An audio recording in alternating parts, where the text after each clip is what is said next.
Hi everyone, and happy Wednesday. I've been going on a trip through memory lane over the last few weeks. I kept getting these notifications that I had too many pictures in my Google Photos and that I had to start making some changes or delete some stuff. So I've just been going through a lot of old pictures and reminiscing on a lot of the trips Damien and I have taken together. So it's been really fun going through all these pictures and seeing all the beautiful places we have been so lucky to travel. And I love the desert. It's so funny because I really feel I am more of a mermaid than a lizard. But I really love the desert. I find it so beautiful. And so I was looking at pictures and I felt inspired to paint another desert landscape. So that's where I'm going this week. Just to get you in the mood for this week's painting project, I thought I'd share some of the pictures I was looking at with you. Um, all were taken in either Arizona or Utah. And again, breathtaking scenery, such beautiful places to visit, and I really do hope I get to go back again sometime.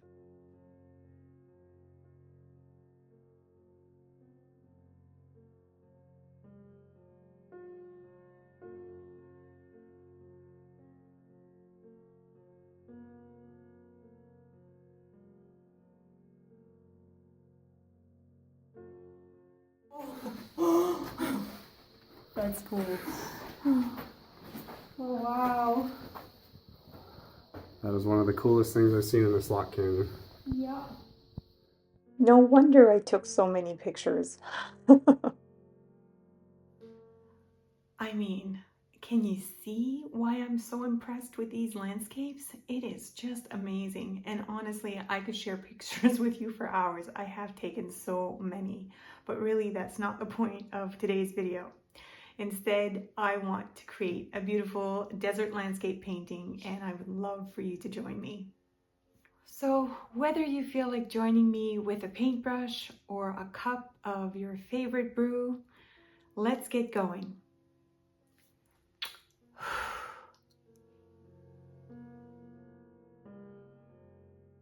I'm going to start my process in my usual way, and this time I'm going to mix one of my favorite colors, which is like a bluish gray that I generally mix with a blue and an earthy red. So usually a bright blue and an earthy red will do a very good job of mixing this bluish gray. What I do to make sure it comes out very, very light when it comes onto the paper is I make sure I add a lot of water and only a tiny bit of each pigment in order to make sure that there is more of a wash that goes onto my first layer.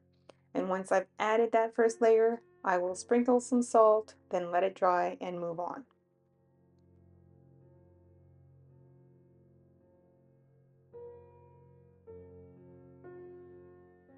We've had a very hot summer here in Maine, and this September has also been pretty hot considering we're heading into the fall. It is still very surprisingly warm during the day and getting cooler at night, so we definitely are experiencing some of the changes that happen in fall. But we haven't had any rain here for the last couple of weeks, and so things are starting to get very dry, and maybe that's another reason I'm thinking of the desert. Not that Maine can ever compare itself to the desert, but it definitely is much drier these days, and you can see that vegetation doesn't tend to thrive quite as much when the weather is hot and dry.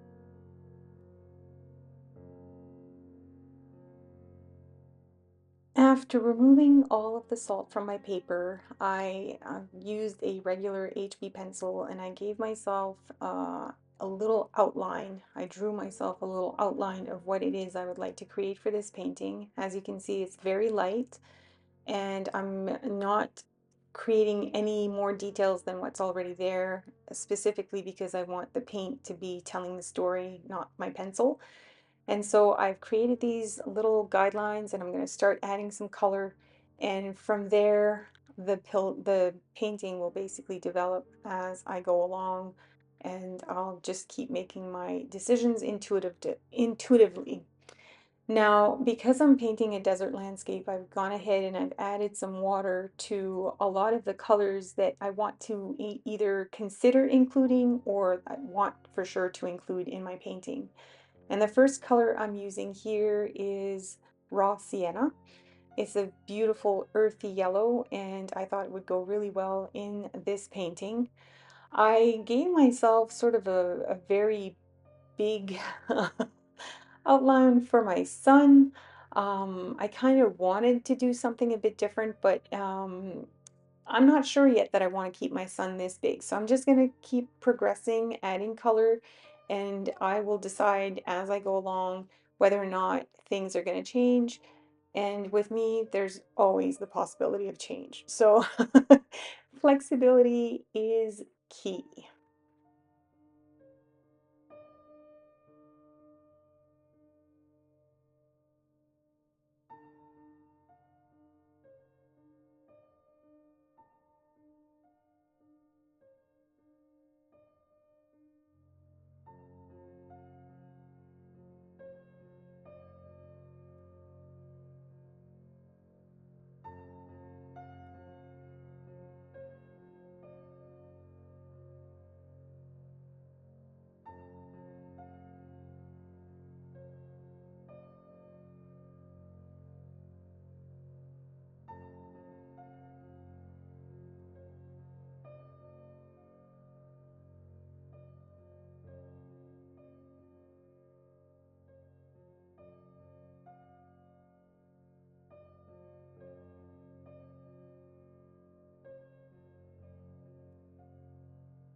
Oftentimes when I'm painting, I operate in a wet on wet mode more so than anything else. But for this painting, I sort of felt compelled to work in different sections of the painting at a time. I wanted to have my colors remain sort of true to themselves for each section I was painting. And so I opted not to work with the wet on wet method. And that's just a personal preference for this painting in particular. Like I said before, I've oftentimes just preferred to paint wet on wet. I love when the colors blend together, and I still think it could work really well for a painting like this. But I like to mix it up and try different things. And when I do that, I also get to practice different skills. And so for me, that's an important part of my painting process as well, is giving myself an opportunity to practice doing different things. Because if I'm always doing the same thing, then I'm getting really good at maybe doing that one thing, but I'm not giving myself a chance to grow other skills. And so I am opting to do something different because I want to develop some other skills.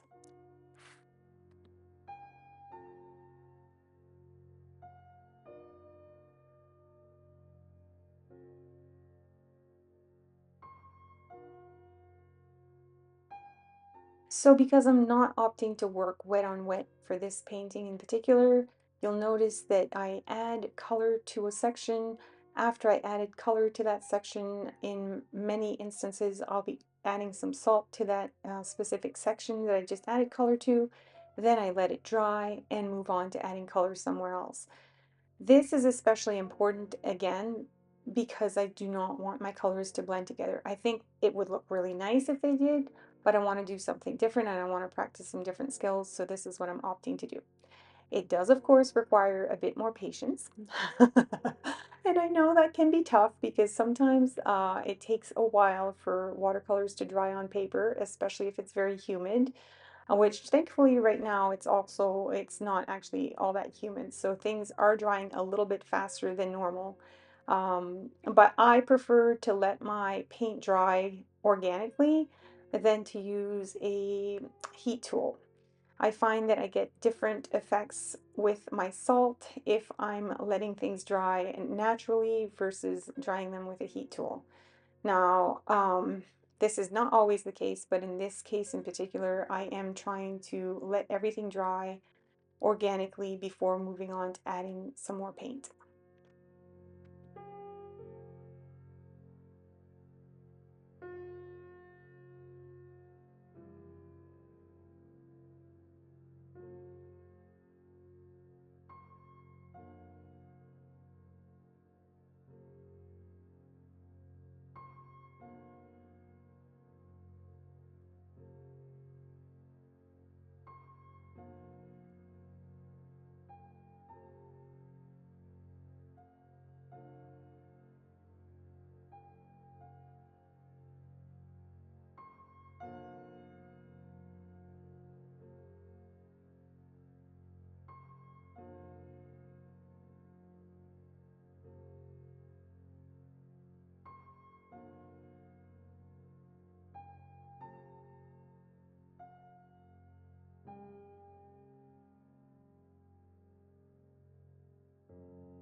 The two landscape features I've decided to include in my landscape are called buttes. And for the butte that's at the very front of the painting, I want to darken the color slightly so that it looks like it's more forward than the one behind it. And so I am working with a quinacridone burnt orange in this instance. It's a little bit darker than my quinacridone deep gold, and I'm going to focus on intensifying the color as I go along. But I'll add a first layer of this color and probably add a little bit more salt, and then I'll move on to intensifying the colors a little bit later.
The rocks in the desert are typically more so like sandstone. And so when these buttes erode over time, they sort of crumble and the sand falls down and creates these little slopes on underneath the buttes. And so I wanted to sort of try to replicate that. By creating these different little layers. So you've got like the top part that's solid rock, and then on the bottom you've got all the crumbly sand that's falling down from the butte as it is eroding. And so that's what I'm trying to do right now is I'm just trying to create these different little layers. If you look at some pictures of the desert and desert buttes, you'll notice that most of the buttes or a lot of the buttes have this sort of feature that's typical of them.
At one point while I was painting, I looked at my sun and I felt like I needed to change it. And so I added a few more circles, concentric circles around what I am now going to be considering the center of my sun. And I'm going to darken the very center of my sun with some more raw sienna. And then I will build sort of like lighter layers in the other circles that are surrounding that area so that it looks like the light is radiating out. And eventually I'll push that color a little bit more to the outside of the painting, but I don't want it to be very intense except for in the very center.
I'm loving all the neutral colors in my painting at the moment.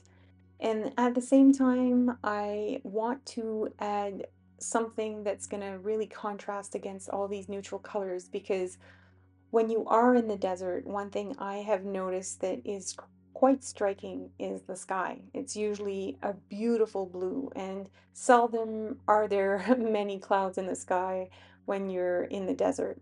It's usually a very blue sky. But in this case, I'm going to add a little bit of cerulean, oh God, I think cerulean blue, Cerulean, because that's the color that sort of reminds me most of the sky. I'm just going to add it on the very edges so that it can seem like the sun is really radiating a lot of its light and sort of pushing out that blue. But I want that blue to come into the painting because again, it is something that's really striking in a desert landscape is that usually the color of the sky is very blue. And that's one of the things Damien always used to really appreciate when we were living in Colorado, how blue the sky was. So I felt like it was appropriate for me to incorporate some of that blue in the painting. I don't want to spread it too close to the center of my painting because of course blue and yellow will make green and I don't really want my sky to be green.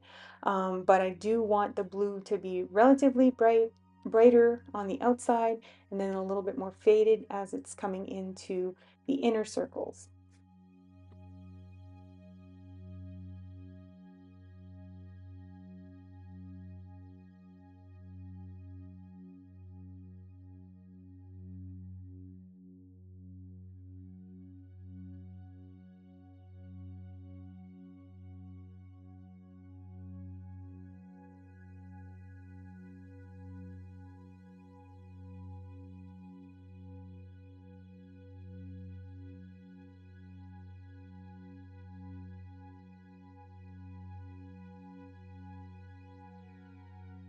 And already, having just added a little bit of that blue, I'm seeing a huge difference. Everything seems to be popping more in my painting. And that's one of the beauties of contrast. When you add elements that contrast with each other in the painting, they tend to really celebrate each other and they help each other become more vibrant with life within the painting. And so that's one of the reasons I think it was a good idea for me to add this blue. And yeah, I feel like it's changing the feeling of the landscape as well. Maybe before the landscape was looking a little bit more moody, and now it's looking a little bit more bright and maybe cheerful.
I've really given myself a lot to play with here with my pens, and so I brought out all of my favorite pens, and I'm going to start adding some details with some black ink.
I've decided that the butte in the foreground of my painting deserves some more details because it's closer. You would see a lot more details on this butte. And so I'm just going to draw some very simple lines.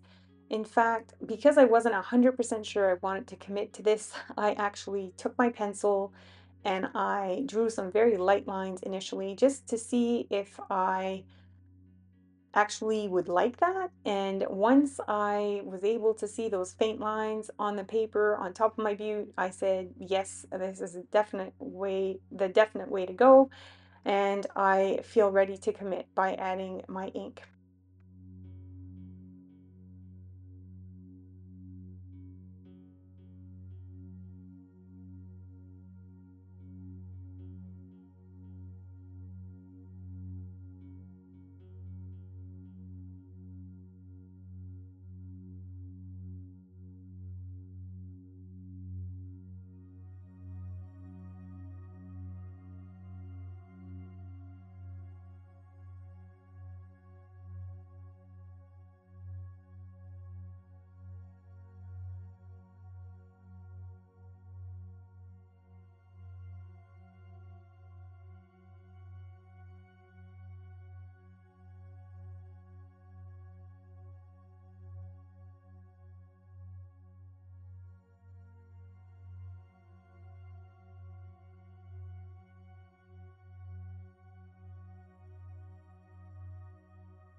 The only other color I feel compelled to add in this painting, of course, is gold.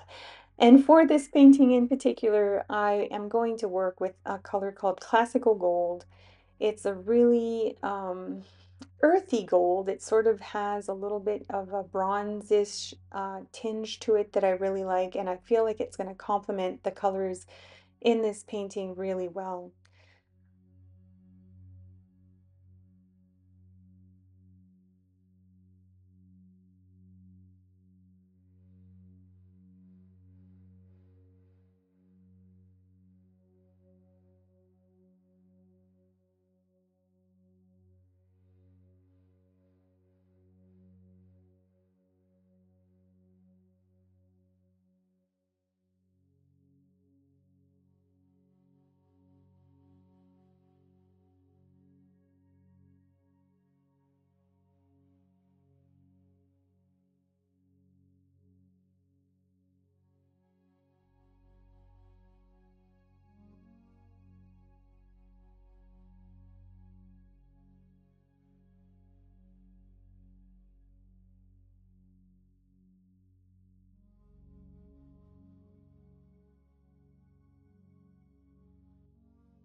I can see where I could have potentially added some more details, but at the same time, I really love the simplicity of this painting and everything about it is really speaking to me. So it seems like the appropriate time to remove this tape and call it done.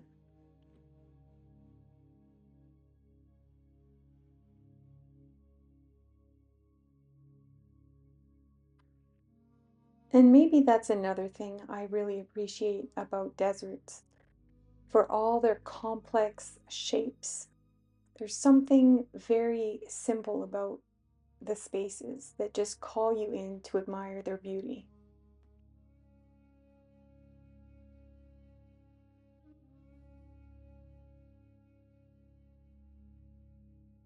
What are the beautiful places you've traveled to see? And have you been inspired to paint them? As always, I'd love to hear from you in the comments section.